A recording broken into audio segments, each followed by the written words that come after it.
à chaque audience, il se cache des objectifs braqués sur lui. Eyad El-Gharib, 43 ans, ancien membre des services de renseignement syriens, comparaît pour la dernière fois pour complicité de crimes contre l'humanité. Le verdict est tombé. L'homme est condamné à 4 ans et demi de prison. C'est un jour historique pour nous Syriens et pour la justice dans le monde entier.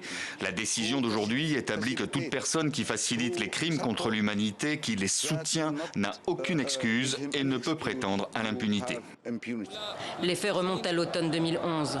Eyad El-Gharib est reconnu coupable d'avoir participé à l'arrestation d'au moins 30 manifestants contre le régime de Bachar el-Assad à Douma, près de Damas, et à leur incarcération dans le tristement célèbre centre de détention secret nommé Branche 251 ou Al-Khatib.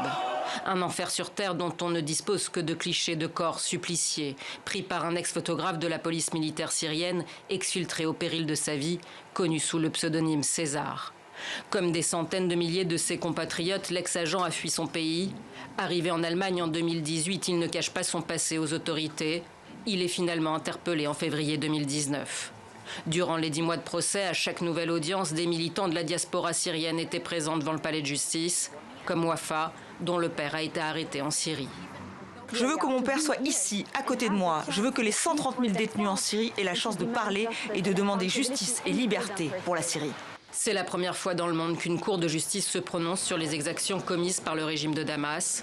En application du principe de compétence universelle, la haute cour de Coblence juge également un ancien colonel. Anwar Aslan est accusé de crimes contre l'humanité pour la mort de 58 personnes et la torture de 4000 détenus notamment.